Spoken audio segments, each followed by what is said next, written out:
6 जून 1674 रोजी शिवाजी महाराजांनी हिंदवी स्वराज्याची स्थापना केली. छत्रपती शिवरायांच्या मृत्यूनंतर औरंगजेब बादशाह आपल्या अफाट फौजेसह मराठ्यांचे स्वराज्य नेस्तनाबूत करण्यासाठी उत्तरेतून दक्षिणेत उतरला आणि मराठ्यांचे स्वराज्य वाचवण्यासाठीचे स्वातंत्र्य युद्ध सुरू झाले.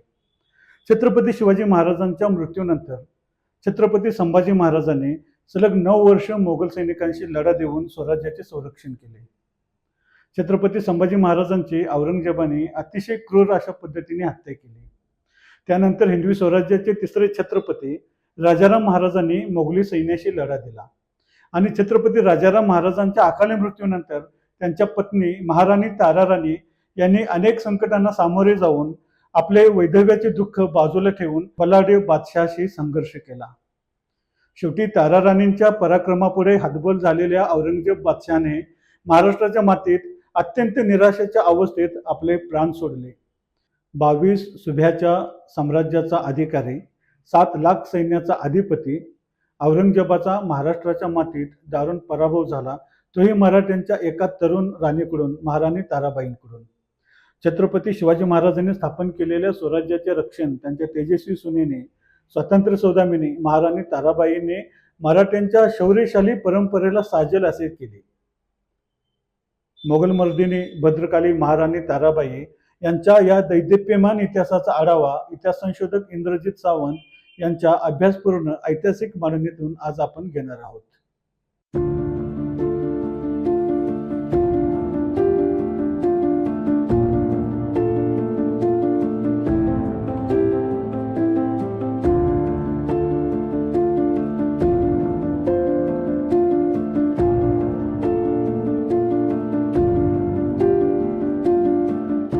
मोगल मर्दिनी महाराणी ताराबाई साहेब यांचा महान इतिहास आम्ही या लघुपटाच्या माध्यमातून आपल्या समोर आणत आहोत. या लघुपटामध्ये इतिहास संशोधक इंद्रजित सावंत यांच्या मुलाखतीबरोबरच हा इतिहास लोकांना सहज व सोप्या पद्धतीने समजावा म्हणून आर्टिफिशियल इंटेलिजन्स मार्फत तयार केलेली चित्रे आणि व्हिडिओज वापरले आहेत. मोगल मर्दिनी महाराणी ताराबाई साहेब. महाराणी ताराबाई साहेब यांचा इतिहास भारतातील खूप कमी लोकांना माहिती आहे. महाराणी ताराबाई साहेब या शककर्ते छत्रपती शिवाजी महाराजांच्या स्नुष्या,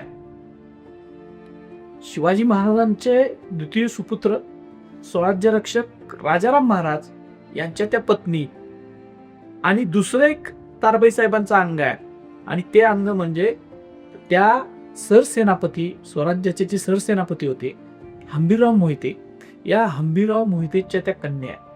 ताराबाई साहेबांचा जन्मच या ज्या वेळेला स्वराज्याचा राज्याभिषेक झाला, म्हणजे स्वराज्याला शिवाजी महाराजांनी स्वतःला राज्याभिषेक करून घेतला आणि स्वराज्य हे सार्वभौम झालं एका अर्थानं. त्यांचं जन्म जे साल आहे ते आपण त्यांचं ज्या वेळेला निधन झालं 1761 मध्ये, त्यावेळेला ज्या काही नोंदी आहेत त्याच्यानुसार त्यांचं वय आपल्याला माहीत आहे आणि म्हणून आपण त्याचा जन्म हा 1674-75 असा धरतो. सगळे इतिहासकार तसे धरतात. हंबीरराव मोहिते हे तळबीडचे ते घराणं आहे, मोहिते घराणं आहे असल्यामुळं तळबीडला झाला असावा असं म्हणतात. कारण आपल्याकडं जन्म व्हायचा असेल तर मातुल घराण्यात जातात, त्यामुळे त्यांचं नेमकं जन्म ठिकाण आपल्याला माहीत नाही. पण परंपरागतरित्या अनेक इतिहासकार त्यांचा जन्म हा आत्ताच्या कराडजवळ वसंतगड नावाचा किल्ला आहे, त्याच्या पायथ्याला जे तळबीड नावाचं गाव आहे, तिथं मोहित्यांचं गाव आहे ते सगळं, तर तिथं तळबीडमध्ये झाला असं मानलं जातं. काही संशोधकांच्या मतानुसार हंबीरराव मोहिते हे त्यावेळेला रायगड किल्ल्यावरच राहत होते. रायगड किल्ल्यावर अष्टप्रधानांचे वाडे आहेत, त्याच्यामध्ये सरसेनापतींचा सुद्धा वाडा आहे आणि त्यामुळं त्यांचं निवासस्थान रायगडावर असल्यामुळं आणि सरसेनापती ते असल्यामुळं स्वराज्याचे ताराबाई साहेबांचा जन्म त्यावेळेला रायगड किल्ल्यावर झाला असावा असा एक सुसंगत तर्क सुद्धा काही लोक मांडत असतात. जन्मतःच त्यांना मुत्सद्देगिरीचं घोडसवारीचं, लढाईचं आणि रणनीतीचं शिक्षण मिळालेलं होतं. आणि त्याच्यानंतर आपल्याला ताराबाई साहेबांचा इतिहास बघायचा असल्यामुळं आपण शिवाजी महाराजांच्या इतिहासातून परत शंभूराजांच्या इतिहासाकडे येतो. शिवाजी महाराजांच्या नंतर रायगडाची आणि स्वराज्याची जे काय कमान म्हणतो किंवा जे काय नेतृत्व आहे ते शंभूराजांच्याकडे आलं. त्याच्यामध्ये अनेक कटकारस्थानं कशी झाली, शंभूराजांना स्वराज्याच्या सिंहासनावर येऊन न देण्यासाठी अण्णाजी दत्तो, मोरोपंत पिंगळे या अष्टप्रधान मंडळातीलच प्रधानांनी, सरकारकुनानीच संभाजी महाराजांना राज्यावर येऊ नये म्हणून प्रयत्न केले. आणि त्याच वेळेला त्यांनी राजाराम महाराजांचं मंचकारोहण केलेलं होतं. पण राजाराम महाराज त्यावेळेला अल्पवयीन होते, म्हणजे त्यांचा जन्म आपण 1670चा धरतो, म्हणजे इसवी सन 1670चा आपण राजाराम महाराजांचा जन्म धरतो. आणि त्यामुळं या मंत्र्यांनी या अल्पवयीन शिवपुत्राला हाताशी धरायचं आणि स्वराज्य संपूर्ण आपल्या ताब्यात घ्यायचं, आपणच तो सगळा राजपाट चालवायचा, असं एक धोरण आखून ते केलेलं होतं. पण ताराबाईंचे वडील आणि स्वराज्याचे सरसेनापती हंबीरराव मोहिते हे शंभूराजांच्या बाजूने राहिलेत आणि त्यांनी या मंत्र्यांना कैद करून पन्हाळगडावर संभाजी महाराजांच्या समोर उभं केलेलं होतं. आणि त्यानंतर मग आपल्याला माहिती आहे की शंभूराजांनी कसा रायगडावर गेले आणि मग तो पुढचा सगळा इतिहास आहे. आणि त्यानंतर मग शंभूराजांचा जो झंझावात सुरू झाला, कारण त्याच वेळेला दिल्लीपती औरंगजेब हा स्वराज्यावर चालून आलेला होता. आणि औरंगजेबानं संभाजी महाराजांच्या काळातच 300 वर्षाचं एक लेगसी असणारी जी राज्य होती ही काबीज केली. आणि त्यानंतर एक फितुरीचा कट झाला आणि शंभूराजे सुद्धा या औरंगजेबाच्या ताब्यात सापडले. हे संगमेश्वरला आपल्याला माहित आहे. तर शंभूराजांनीच राजाराम महाराजांचा आणि ताराबाई साहेबांचा विवाह लावला, लग्न लावलं. आणि मग 1689 मध्ये फितुरीमुळे शंभूराजे हे औरंगजेबाच्या ताब्यात सापडले. आणि इथून पुढं खऱ्या अर्थानं महाराणी ताराबाई साहेबांचा आणि त्यांचे पती राजाराम महाराजांचा आणि मराठ्यांचा कसोटीचा काळ सुरू झाला. संभाजी महाराजांना पकडल्यानंतर लगेचच औरंगजेबानं रायगड किल्ला, स्वराज्याची जी राजधानी होती, त्याला वेढा घालण्यासाठी त्याच्या वजिराचा मुलगा होता इतिकाद खान नावाचा, ज्याला त्यानं रायगड जिंकल्यानंतर जुल्फिकार खान म्हणून किताब दिला. आणि त्या जुल्फिकार खान हा औरंगजेबाचा 1 नंबरचा सेनापती होता असं म्हटलं जातं, कारण त्यानं संपूर्ण दख्खनभर संचार केलेला आहे. तो अजय सेनापती म्हणून सुद्धा ओळखला जातो. या जुल्फिकार खानाला, इतिकाद खानाला वेढा किल्ला पाठवून दिलं. त्यावेळेला येसुबाई साहेब आणि रायगडावरच्या राजमंडळानं असा फैसला केला की शंभूराजे कैदेत आहेत, ते सुटतील का नाही हे माहीत नाही. तर त्याच वेळेला त्यांनी राजाराम महाराजांना स्वराज्याच्या गादीवर मंचकारोहण केलं आणि राजाराम महाराज छत्रपती झाले. आणि अशी मसलत ठरली की जर सगळाच राजकुटुंब रायगडावर जर राहिलं आणि औरंगजेबाचा सैन्याचा आता वेढा पडलाय आणि त्याच्यात सगळंच जर कैद झालं किंवा काहीतरी दगा झाला तर स्वराज्य वाचणं मुश्किल होतं. आणि म्हणून एक महत्वाचा मुत्सद्दीगिरीचा एक महत्वाचा निर्णय हा येसुबाई साहेब आणि रायगडावरच्या सगळ्या मुत्सद्द्यांनी घेतला. आणि त्याच्यामध्ये असं ठरलं की राजाराम महाराज आणि त्यांच्या परिवारानं रायगड किल्ल्याच्या बाहेर पडायचं आणि औरंगजेबाशी झुंज द्यायची, मुघल सैन्याची झुंज द्यायची आणि स्वराज्य वाचवायचं.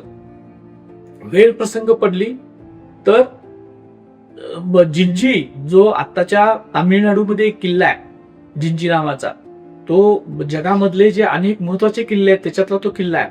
त्याला ट्रॉय ऑफ द ईस्ट असं म्हटलं जातं. या ठिकाणी जाऊन स्वराज्य वाचवायचा प्रयत्न करायचा. तर याच्यामध्ये हे ठरल्यानंतर राजाराम महाराज आणि ताराबाई साहेब आणि त्यांच्या दुसऱ्या एक पत्नी होत्या राजसबाई साहेब, आणि राजाराम महाराजांच्या पहिल्या प्रथम पत्नी होत्या त्या जानकीबाई साहेब, त्या रायगडावरच राहिल्या.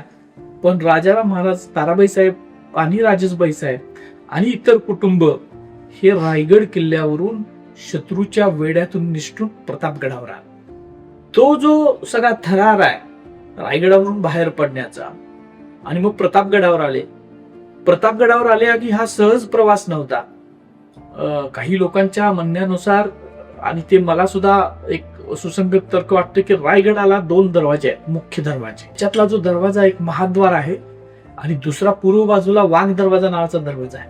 अत्यंत दुर्गम. आज सुद्धा जे चपळाईचे गिर्यारोहक आहेत, जे चपळ गिर्यारोहक आहेत, तेच तो दरवाजा चढू आणि उतरू शकतात, असा तो दुर्गम दरवाजा आहे. अशा दरवाजातून हे जे राज परिवार आहेत, ताराबाई साहेब असतील, राजाराम महाराज असतील, हे खाली उतरून प्रतापगडाकडे आले.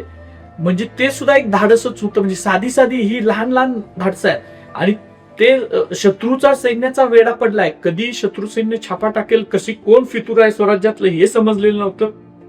अशा अडचणीतनं ते प्रतापगडावर आले.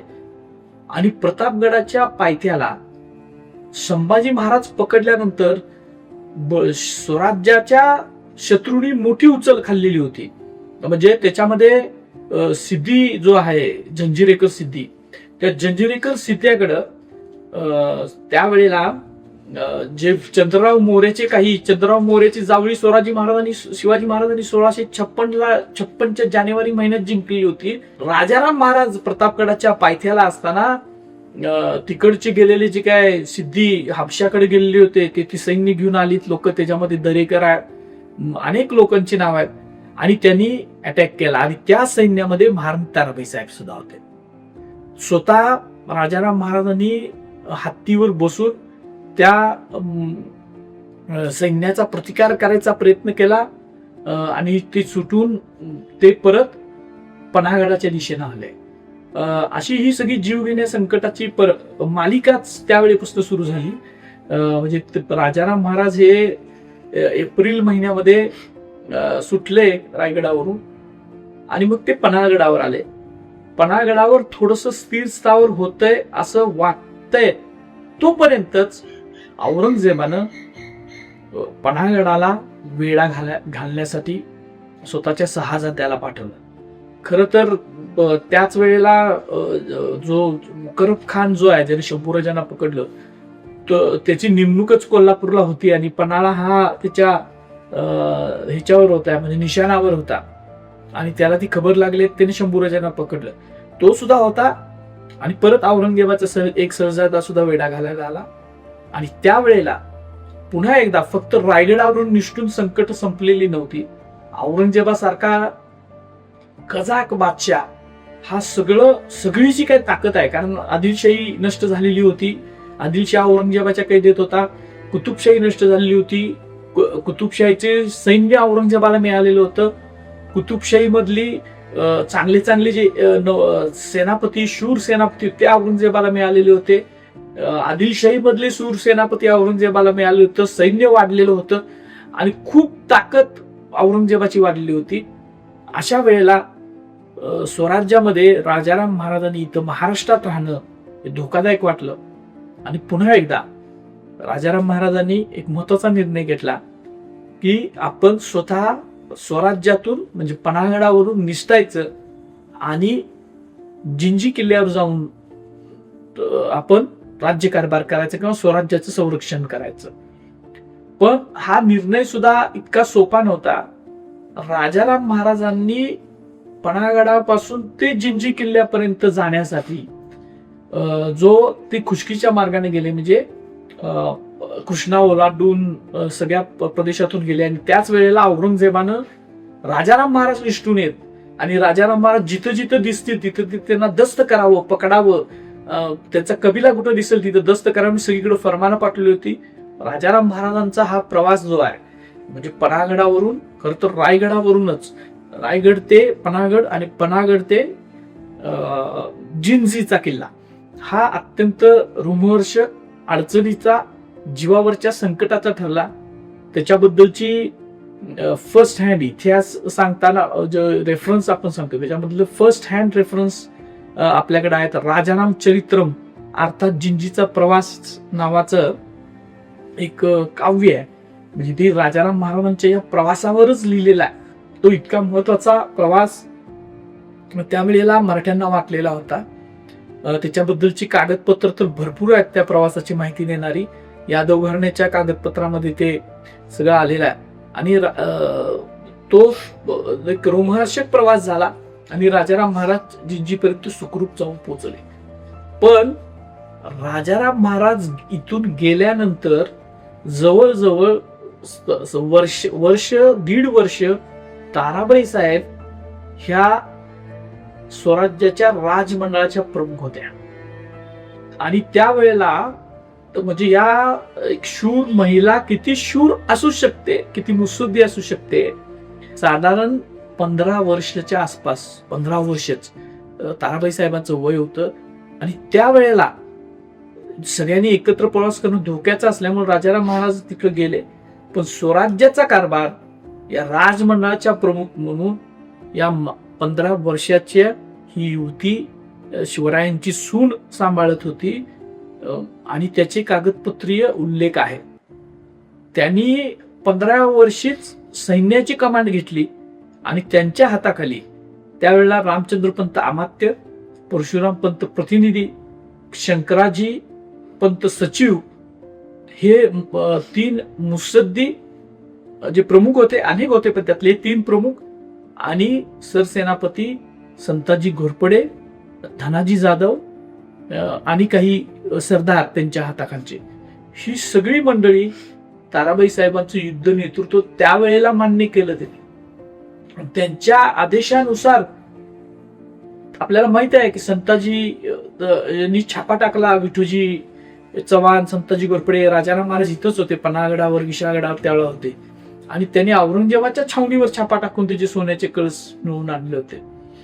या सगळ्या घटना ताराबाई साहेबांच्या राजकारणातला किंवा ताराबाई साहेबांची जी आपण मराठ्यांचं जे स्वातंत्र्य युद्ध म्हणतो, जे प्रदीर्घ काळ लढलं गेलं आणि त्यातली सगळ्यात अडचणीच्या दिवसातलं नेतृत्व ताराबाई साहेबांची सुरुवात होती, जी त्यांनी इथं राजमंडळाचे प्रमुख म्हणून केली.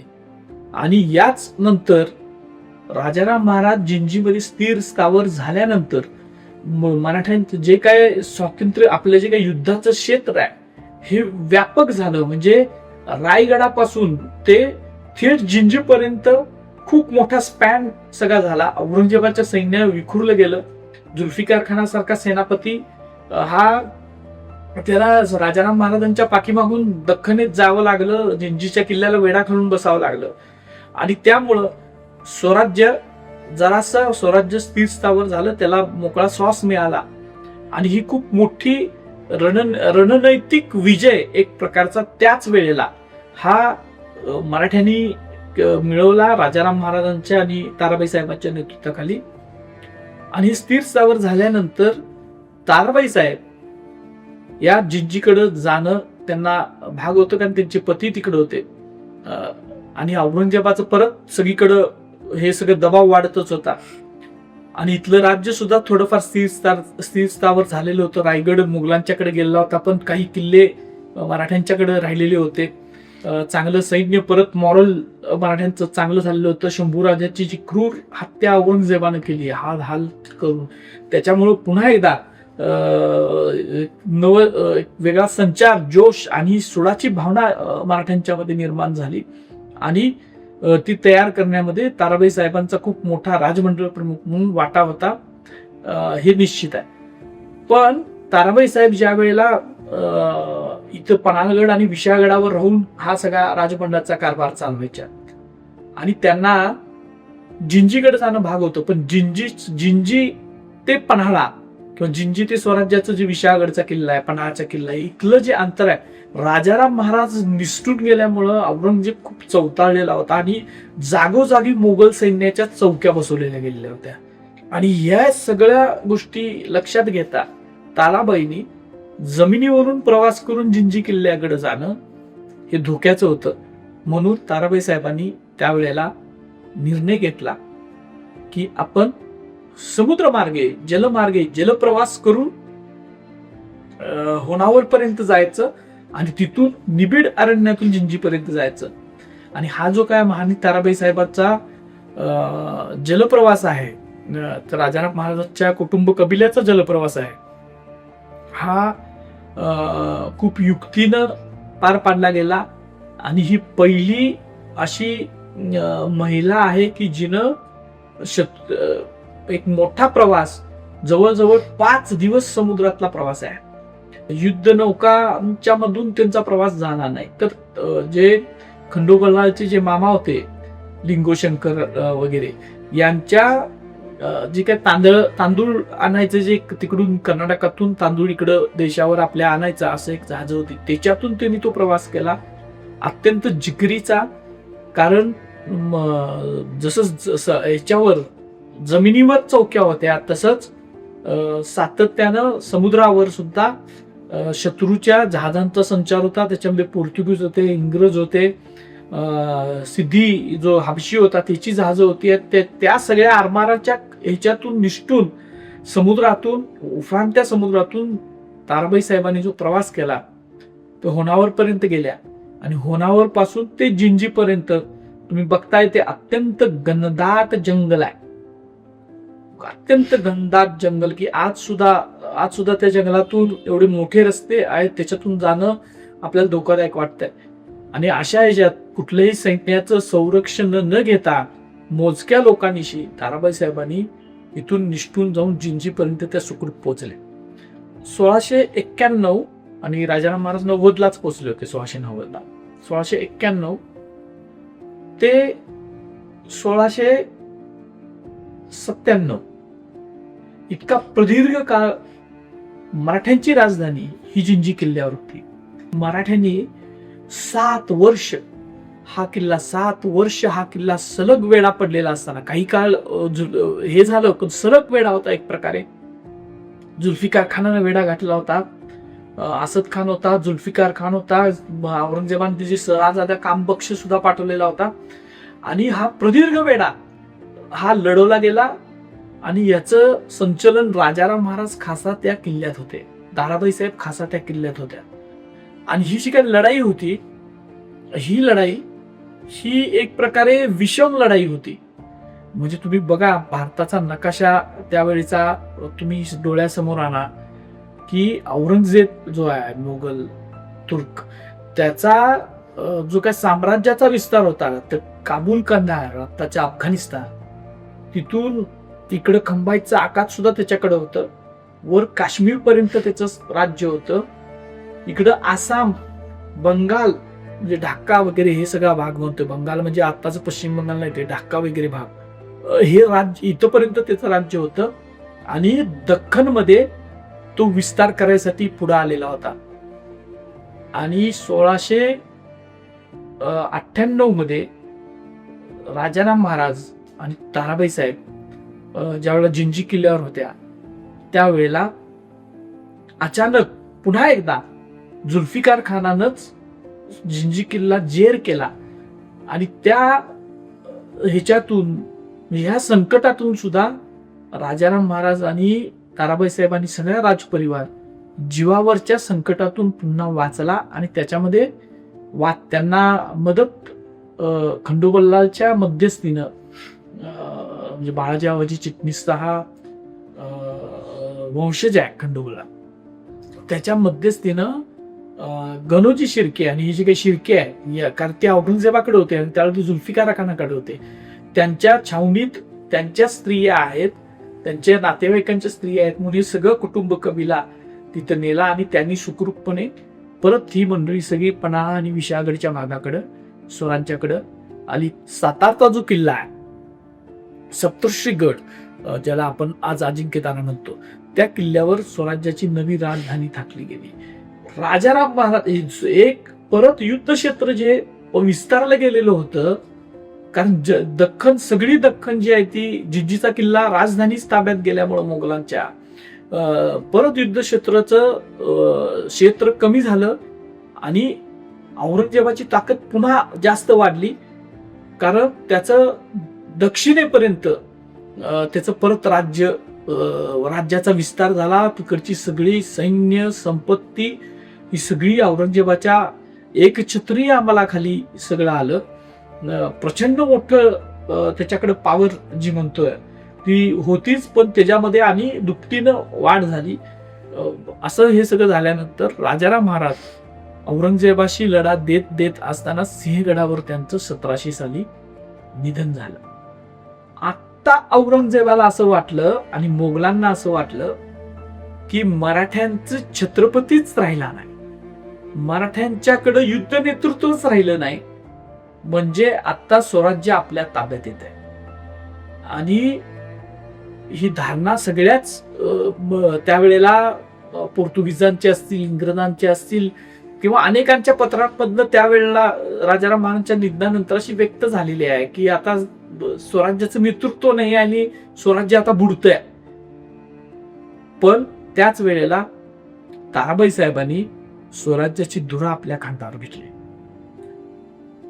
पतीचं निधन झालंय आणि त्यांना मुलगा शिवाजी नावाचा ताराबाई साहेबांना चिरंजीव होता. त्याचं वय वर्ष 5 होतं, 5 ते 6 वर्षाचा मुलगा होता. त्यांनी स्वराज्याच्या गादीवर त्या शिवाजी महाराजांना बसवलं, स्वतःच्या मुलग्याला बसवलं आणि त्या कारभार करू लागल्या राजमाता म्हणून. ताराबाई साहेबांची जी सगळी पत्र आहेत 1700 पासून त्याची 1707 पर्यंतची आणि नंतर 14 पर्यंतची, ही सगळी त्यांच्या मुलग्याच्या नावानं दिलेली आहेत. पण ती आहेत, कारण मुलगा 5 वर्षाचा आहे, पण ती आहेत ताराबाई साहेबांची. ताराबाई साहेबांची धोरणं त्याच्यातून आपल्याला समजून येतात. त्यावेळेला सगळ्यात जगातलं चांगलं सैन्य, मोठ्या संख्येचं सैन्य कुणाकडे होतं कसलेलं, तर त्या औरंगजेबाकडे होतं. त्यावेळेला जगातलं सगळ्यात चांगली आर्टलरी म्हणजे तोफखाना हा त्याच्याकडे होता. जगातली सगळ्यात चांगली कॅव्हलरी, घोडदळ त्याच्याकडे होतं. आणि ताराबाई साहेब हे शीर्ष नेतृत्व, त्यांचं वय किती आता बघा तुम्ही, परत 1700 काढलं तर 24 वर्षाच्या त्या तरुण महिला स्त्री आहे की जिनं आपलं सैन्य, मराठ्यांचं सैन्य याचं युद्ध संचलन केलं. त्यांनी दिल टाकलं नाही, त्यांनी स्वतः युद्ध नेतृत्व हातात घेतलं आणि एक एक किल्ला, मराठ्यांचा एक एक किल्ला औरंगजेबासंग 6-6 महिने कसा लढेल याची एक वेगळी रणनीती तयार केली. आपल्या प्रदेशाच्या संरक्षणाबरोबरच त्यांनी शत्रूच्या प्रदेशात आपल्या सैन्याला, सरदारांना आक्रमण करावं म्हणून त्यांनी प्रोत्साहन दिलं. आणि हे सगळं कुणी लिहून ठेवलंय? हे आपल्यातल्या कुठल्याही इतिहासकारांनी लिहून ठेवलेलं नाही. हे त्यावेळेच्या औरंगजेबाकडे असणाऱ्या खाफीखानानं लिहून ठेवलंय.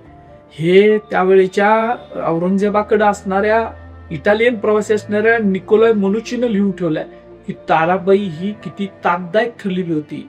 आणि असं वाटलं होतं की आता मोगलांना सुद्धा असं झालेलं होतं की ते 81ला औरंगजेबाबरोबर जे सैन्य आलं ते 1681ला आलं आणि 1700 मध्ये आता राजाराम गेल्यानंतर म्हणजे जवळजवळ 19 वर्ष ते स्वराज्यात आलेले होते. तिकडचं दिल्ली त्यांना बघायलाच नाही, दिल्ली आग्रा त्यांना बघायला, घरदार त्यांनी कधी बघितलेली नव्हती. त्यांची एक पिढी तंबूतच जन्मलेली होती या औरंगजेबाच्या या जो साम्राज्यवादी धोरणामुळं आणि जिहादच्या त्याच्या ह्याच्यामुळं इथंच ती राहिली होती. त्यांना वाटलं की आता राजाराम गेला, आपल्याला आता परत जाता येईल, पण तसं झालं नाही. आणि म्हणून त्यानं स्वतः मराठ्यांचे किल्ले जिंकण्याची मोहीम सुरू केलेली होती.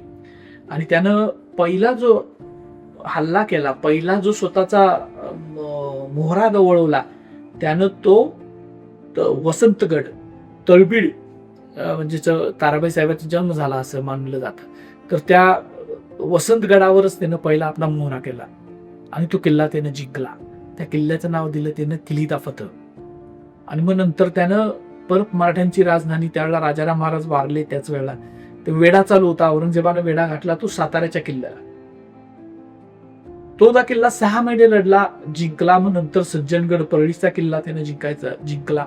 पण हे सगळं 6-6 महिने म्हणजे एक किल्ला कमीत कमी 6-6 महिने लढवायचं हे धोरण मानताय ताराबाई साहेबांचं होतं. पन्हागडचा जो वेढा आहे आणि त्याच्यामध्ये पन्हागडचा वेढा आहे, विशाळगडचा वेढा आहे, राजगडाचा वेढा आहे, सिंहगडचा वेढा आहे, हे स्वतः खासा औरंगजेबनं घातलेले वेढे आहेत. आणि याच्यासाठी जवळजवळ त्याचं वर्षभर गेलेले आहे ते काय मोहिमेत. ताराबाई साहेबांची जी युद्धनीती आहे ती याच्यामध्ये अभ्यास करण्यासारखी आहे की औरंगजेब पन्हागडाच्या खाली येऊन बसलाय. उदाहरणं मी सांगतोय तुम्हाला, 2-3 उदाहरणं फक्त सांगतो. ते खाली पन्हागडावर वेढा घालून बसला 1,00,000-1.5 लाखाचं सैन्य घालून, की त्याच्या अगोदरच किल्ल्यावर सैन्य सामुग्री व्यवस्थित किल्ल्याचं मजबूतीकरण मराठ्यांनी केलेलं असायचं ताराबाईंच्या म्हणजे त्यांच्या आदेशानुसार. आणि चांगलं लढाऊ जो माणूस आहे, जो कचदिल होणार नाही, अशा व्यक्तीला किल्लेदार म्हणून आणि त्या सैन्याला ठेवलं जायचं. आणि आश्चर्य वाटेल की ही खूप मोठी संख्या नाही आहे. म्हणजे आता पन्हागडावर सहज 4-5 हजार लोक सैन्य शिबिर राहू शकते, इतका तो मोठा किल्ला आहे. पण औरंगजेबानं ज्या वेळेला 1700 मध्ये पन्हागडला वेढा घातला, त्यावेळेला ताराबाई साहेबांनी पन्हाळा आणि पावनगडावर मिळून साधारण 500 ते 600 मावळे तिथे डिप्यूट केले होते. बाळूजी इंगळे होता, विठोजी केसरकर होता पावनगड. आणि त्याचबरोबर त्यांना या सैन्याला सतावण्यासाठी म्हणून वेढा घातलेल्या बाहेर सैन्य, प्रतापराव मोरे, हिरोजी साटम अशी जी नावं आहेत, गणसावंत, पंच हजारी, नाव इतिहासात कुठंच येणार नाहीत. पण ही त्यावेळेला औरंगजेबासंग लढलेली कोण आहेत, तर ही सगळी मंडळी आहेत. तर ही सगळी मंडळी बाहेर राहून छापा घालायची. आणि ही सगळी युद्धनीती महान ताराबाई साहेबांची होती. याची पत्र आपल्याला उपलब्ध आहेत. त्याच्यामधले एक पत्र मी फक्त तुम्हाला सांगतो, ह्याचं आहे, आपल्या पन्हागडच्या वेढ्या संदर्भातला आहे. ताराबाई साहेबांचा पत्र कशी असायची आणि ताराबाई साहेब कशा पद्धतीनं प्रोत्साहन आपल्याला सैन्याला द्यायची, ते या पत्रावरून आपल्याला समजून येत आहे. त्यांनी येसोजी बिन बाऊजी साटम व सूर्याजी बिन रामजी साटम पदात पंच हजारी यांना दिलेलं पत्र आहे. त्या पत्रात त्या म्हणतात की औरंगजेब वेढा घालून बसला ते प्रसंगी जमावनिशी उभयतांनी किल्ले राखून मर्दानगीची शर्त केली.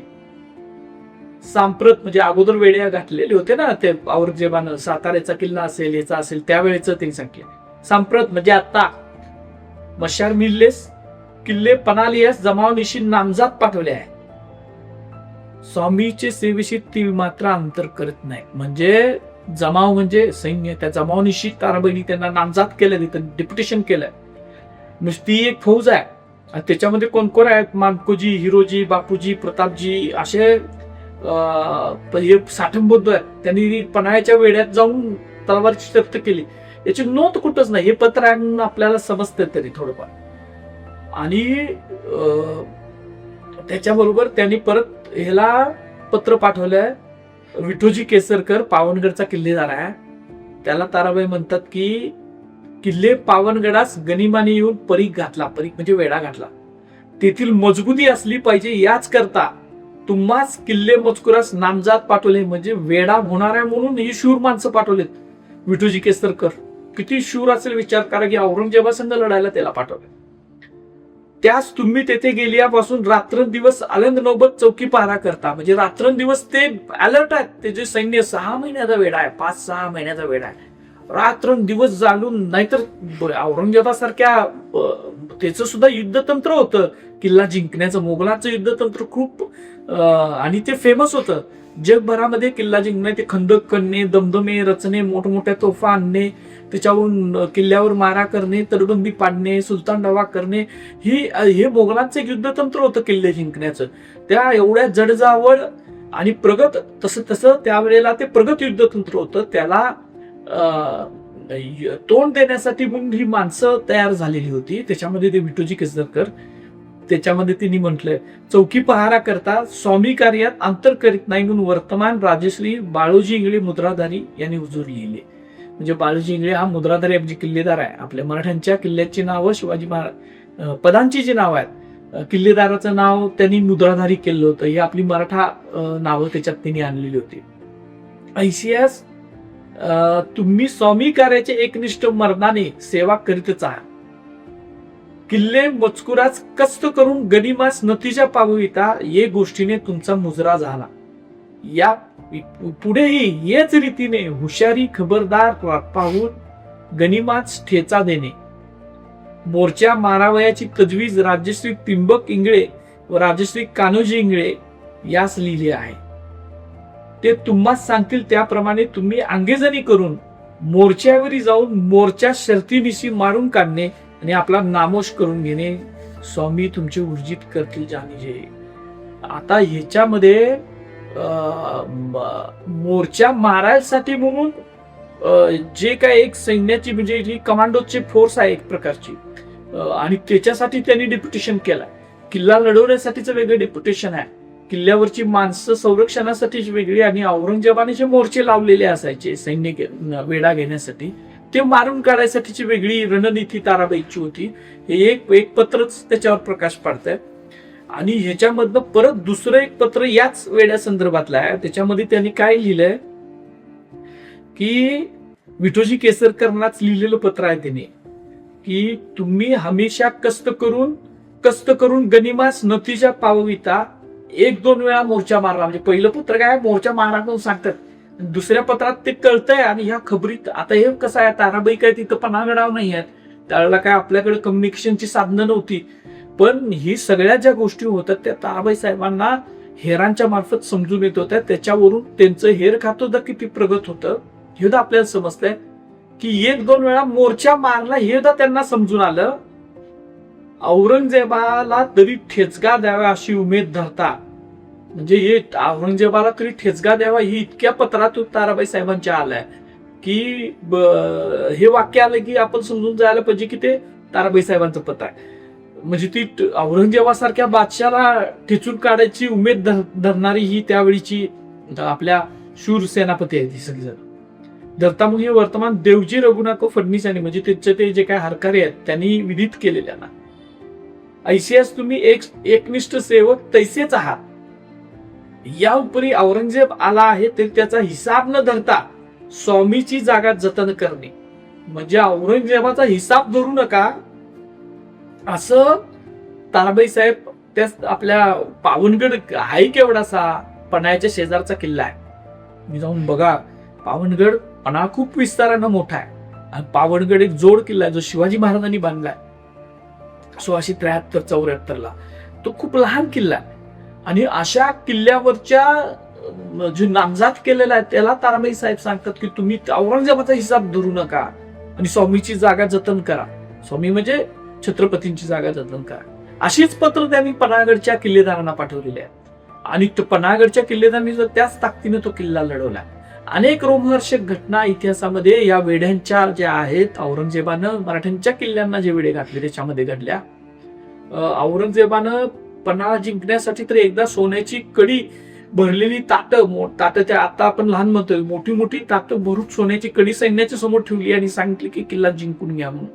तर त्यावेळेला सुद्धा त्याला शक्य झालं नाही.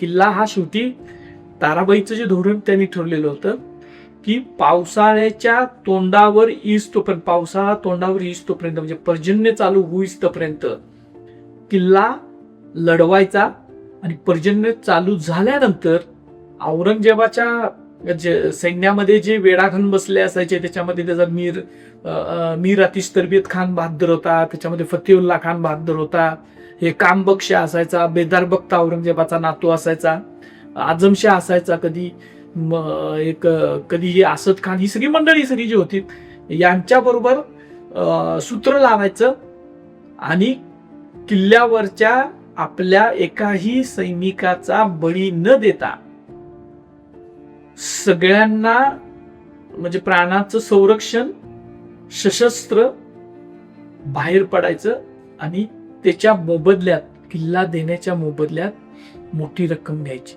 पन्हाळगडाला 50,000 रुपये त्यावेळीचे या औरंगजेबानं मोजले. पन्हाळगड जिंकून घेतलाच नाही, तो दिला मराठ्यांनी. तर असे पन्हाळगडाला 50,000 मोजले. आणि ही ताराबाईंची रणनीती होती, ताराबाई साहेबांची रणनीती होती की जी यशस्वी झाली होती, शत्रूच्याच पैशानं युद्ध लढायचं. म्हणजे ही जी काय मोगल सैन्यावर छापा मारून सैन्य इथं आहे म्हणल्यानंतर एवढ्या मोठ्या सैन्याला रसद यायची, ती रसद लुटली जायची, ती सगळी मराठ्यांच्याकडे यायची. त्याचबरोबर जी शस्त्र यायची, दारुगोळा यायचा, जिथं जिथं शक्य आहे तिथं तिथं छापा टाकायचा आणि स्वराज्याची कोठारं भरून घ्यायची. आणि त्याचबरोबर शत्रूच्या पैशानं किल्ला घेतल्यानंतर तो पैसा त्या किल्लेदारानं किंवा ते प्रमुख किल्ल्यावर असेल त्याने घ्यायचा आणि तो स्वराज्याच्या खजिन्यात भरायचा. पावसाळ्याच्या तोंडावरच का द्यायचा, तर त्याच्यामध्ये विशाळगडाचं एक सर्वोत्तम उदाहरण आपल्याकडे आहे की पन्हाळचा किल्ला जिंकल्यानंतर दुसऱ्या वर्षी औरंगजेबानं विशाळगडाला वेढा घातला. कारण विशाळगड ही त्यावेळेला मराठ्यांची राजधानी झालेला होता आणि विशाळगडला वेढा घातल्यानंतर विशाळगडावरच्या सैन्यानं सुद्धा 6 महिने हा किल्ला झुंजवला आणि बरोबर तो विशाळगडच्या वेढ्याचा एक वेगळा इतिहास आहे सगळा. औरंगजेबानं तिथं कशी छावणी केली होती, तिथं ते बादशाहच्या माळ नावाचं ठिकाण आहे विशाळगडच्या परिसरात, हा सगळा इतिहास आहे. ते औरंगजेबाच्या सैन्याचं तिथं कसं हाल झालं. पण नेमकं महाराणी ताराबाई साहेबांच्या धोरणानुसार 6 जूनला 5 आणि 6 जूनला मराठ्यांनी विशाळगडाचा किल्ला औरंगजेबाच्या ताब्यात दिला आणि औरंगजेबाला लक्षात आलं की पावसाळा येतोय, त्यावेळेला पाऊस वेळेवर पडत होता, मुसळधार पाऊस त्याच वेळेला सुरू झाला आणि औरंगजेबाचा प्रवास सुरू झाला. औरंगजेबाचा विशाळगड ते आत्ताचं वडगाव इथपर्यंत येण्यासाठी त्याला तब्बल 38 दिवस लागले. एवढंच नाही तर विशाळगडाच्या वेढ्यात औरंगजेबाचं जवळजवळ निम्म सैन्य वाहून गेलं. ताराबाई साहेबांचा आपल्या सैन्याला, त्यांनी त्याच वेळेला त्या प्रतापगडावर होते आणि त्यांनी प्रतापराव मोरे नावाचे आपल्या एका सेनापती होते त्यावेळेला, त्यांना लिहिलेलं पत्र आहे. त्याच्यात ते म्हणतात की औरंगजेबाच्या छावणीवर सातत्यानं छापे टाका, कबीला बाड मारून त्याला हैराण करा, असं ते सांगितलेलं आहे त्यांनी, म्हणजे ताराबाई साहेबांनी. तर हा मोठा प्रचंड, खरं तर या लढाईचा अभ्यास म्हणजे शत्रूला कमीत कमी सैन्यानिशी आपण लढाई एक प्रकारे न करता फक्त भूगोलाचा आणि आपण जे पर्जन्याचा म्हणतो म्हणजे निसर्गाचा अभ्यास करून कशी मात देता येते याचं सर्वोत्तम उदाहरण ही विशाळगडची लढाई आहे. अशा अनेक लढाई आहेत. राजगडचा वेढा आहे, सिंहगडचा वेढा आहे, राजगडचा वेढा आहे, साताऱ्याचा वेढा आहे, सज्जनगडचा वेढा आहे आणि त्या संरक्षणात्मक लढाई बरोबरच त्यावेळेला महाराणी ताराबाई साहेबांचं सैन्य, आता मनुची म्हणतोय, मनुची हा त्यावेळेचा हे आहे, एखादी सैन्य ढाक्यापर्यंत सैन्य गेलेलं होतं. पुढं ताराबाई साहेबांच्या काळातच मराठ्यांनी नर्मदा सुद्धा पार केली. नेमाजी शिंदे असतील, म्हणजे नर्मदा नदी पार करून मध्ययुगामध्ये जे जे आपलं मराठ्यांचं सैन्य उत्तरेकडे जायला लागलं ते ताराबाई साहेबांच्या नेतृत्वाखाली जायला लागलं. ढाक्यापर्यंत मनुची तर ढाक्यापर्यंत गेलाय असं लिहिलंय. अशा अनेक ही जी रणनीती होती ही महाराणी ताराबाई साहेबांची पूर्ण यशस्वी झाली. या रणनीतीमध्ये ताराबाई साहेबांनी आपल्या शेजारी असणाऱ्या हे बेडर जे होते, वाकिनखेड्याचे बेडर जे होते, त्यांच्याशी सूत्र बांधलेलं होतं. त्यांना स्वातंत्र्याची प्रेरणा दिलेली होती. सोंद्याच्या राजाला खाली कर्नाटकातल्या दिलेली होती. यांच्या बरोबर त्यांनी एक अलायन्स म्हणतोय तसं हे सगळं केलेलं होतं. आणि त्यानंतर 1700ला आपल्याला 1707ला माहिती आहे की औरंगजेबाला हतप्रभ होऊन मराठ्यांच्या कडं तो इतका केविलवाण्या परिस्थितीमध्ये औरंगजेबाला इथं मान टाकावी लागली आणि त्याचं सगळं श्रेय हे महाराणी ताराबाई साहेबांना जात आहे. औरंगजेबाची जी कबर आज आपल्या महाराष्ट्रात आहे ती एक प्रकारे ताराबाई साहेबांच्या मराठ्यांच्या विजयाचं ते प्रतीक आहे की एवढा मोठा बादशाह आणि त्याला सगळ्या बाकीच्या बादशाहांच्या बघा तुम्ही ते ताजमहाल शहाजहानची कबर आहे, ते त्याच्यानंतर त्याच्या अगोदरच जहांगीरची आहे, अकबरची आहे, अनेक लोकांच्या तिकडे मोठ्या मोठ्या आहेत. औरंगजेबाला महाराष्ट्रातच इथंच दफन व्हावं लागलं.